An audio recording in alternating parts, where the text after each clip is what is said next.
Survey number 25కి సంబంధించిన అంశంలో ఈరోజు ఎస్ఎల్పి 9245కి సంబంధించిన అంశాన్ని క్లియర్గా మీరు కనుక స్టడీ చేస్తే దాని కొరకు రేవంత్ రెడ్డి గారు పోరాడిన తీరు కానీ ఒక స్పెషల్ టీంను పెట్టి సుప్రీంకోర్టులో ఆ ఐఎంజీ సంస్థకు కాకుండా ప్రభుత్వానికి అది ఏ విధంగా హక్కు ఉందో చెప్పే ప్రయత్నం చేసిన తర్వాత ప్రభుత్వానికి బదలాయించడం జరిగింది. దాన్ని ఈరోజు డెవలప్మెంట్ మోడల్లో ఏ విధంగా రాష్ట్రానికి ఆదాయం వచ్చే విధంగా చేసే ప్రయత్నం కాంగ్రెస్ ప్రభుత్వం చేస్తున్నది.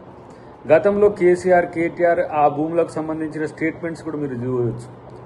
అది ఆ భూములు తెలంగాణ పరపతికి నిదర్శనం అని చెప్పి ఆ రోజు వాటిని కూడా ఏ విధంగా వేలం వేయాలని చూస్తే కూడా ప్రైవేటు వ్యక్తులకు బదలాయించాలని చూసినా ఆ రోజు మేమే దానికి వ్యతిరేకంగా పోరాడినాం. అలాంటిది ఇప్పుడు విద్యార్థులను సెంటిమెంట్తో రెచ్చగొట్టి చేసే ప్రయత్నం ఏదైతే ఉందో ఇది ఒక రకంగా బీజేపీ రాజకీయాలకు ఉపయోగపడే విధంగా చేసే ప్రయత్నం చేస్తున్నది. ఇలాంటి వాటి విషయంలో ప్రభుత్వం కానీ పార్టీ కానీ ఒక స్పష్టమైన వైఖరితో ఉన్నది. నేను ఈరోజు విద్యార్థులకు కానీ లేదంటే విద్యార్థి సంఘాలకు కానీ అప్పీల్ చేసేది ఒకటే, ముఖ్యమంత్రి గారి టార్గెట్గా జరుగుతున్న దీన్ని మీరు నమ్మకండి. నష్టం ఎట్టి పరిస్థితిలో జరగకుంటే చేసే బాధ్యత ముఖ్యమంత్రి గారు తీసుకుంటారు.